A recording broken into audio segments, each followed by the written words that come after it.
الرحمن الرحیم۔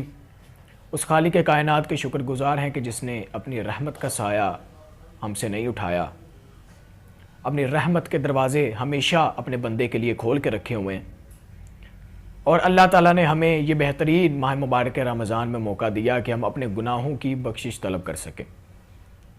ایک روایت آپ کے سامنے پیش کرنا چاہ رہا ہوں کہ جس پہ حضرت امام جعفر صادق علیہ السلام سے روایت ہے کہ جو شخص اپنے مومن بھائی کا وہ عیب جو اس نے کانوں سے نہیں سنا اور نہ اپنی آنکھوں سے دیکھا اور لوگوں کے سامنے بیان کرے اسے بدنام کرنے کے لیے، تو امام علیہ السلام نے فرمایا کہ وہ خدا کے اس قول کا مصداق ہوگا کہ وہ لوگ جو فحاشا کو پسند کرتے ہیں اور دنیا اور آخرت میں اس کے لیے عذاب ہے۔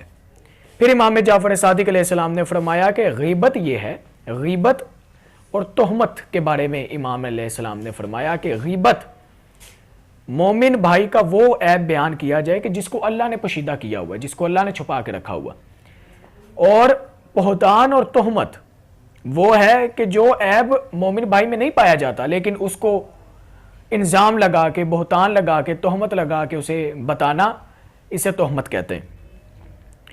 حضرت امام محمد باقر علیہ السلام نے فرمایا کہ برا ہے وہ بندہ کہ جو دو چہرے یا دو زبانیں رکھتا، یعنی کسی کے سامنے کسی کا، یعنی اگر ایک اس کا مومن بھائی ہے تو اس کے سامنے اس کے منہ پہ اس کی تعریف کرتا، اور جب وہ اس کے سامنے نہیں ہوتا تو وہ اس کی برائی کرتا۔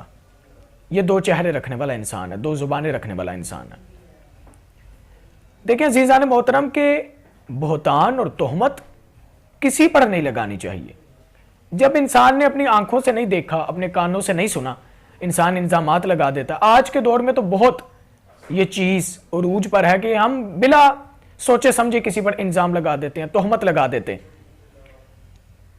حالانکہ ہم نے دیکھا نہیں، نہ تصدیق کی، نہ سنا، نہ دیکھا، ہم تہمت لگا دیتے ہیں۔ دوسرا کہ اگر کسی مومن بھائی کے اندر آپ کو کوئی عیب نظر آتا ہے تو اس کا مطلب یہ نہیں ہے کہ آپ دوسروں کے سامنے اسے بدنام کرنا شروع کر دیں، اسے ذلیل کرنا شروع کر دیں، اسے حقیر ثابت کرنا شروع کر دیں۔ جب اللہ نے اس کے راز چھپا کر رکھے ہوئے ہیں تو ہمیں بھی چاہیے کہ ہم بھی اس کے راز پہ پردہ ڈالیں۔ ہاں، اگر آپ کو اس کا احساس ہے، اگر اس میں کوئی ایسی چیز ہے جو آپ کو پسند نہیں آتی، جو اس کے لیے بھی اچھی نہیں ہے، تو اسے اکیلے میں جا کے، تنہائی میں جا کے سمجھائیں کہ بھائی جان یہ چیز آپ کے اندر ہے اور یہ اچھی چیز نہیں ہے۔ یہ اخلاق ہوتا ہے، یہ اچھا عمل ہوتا۔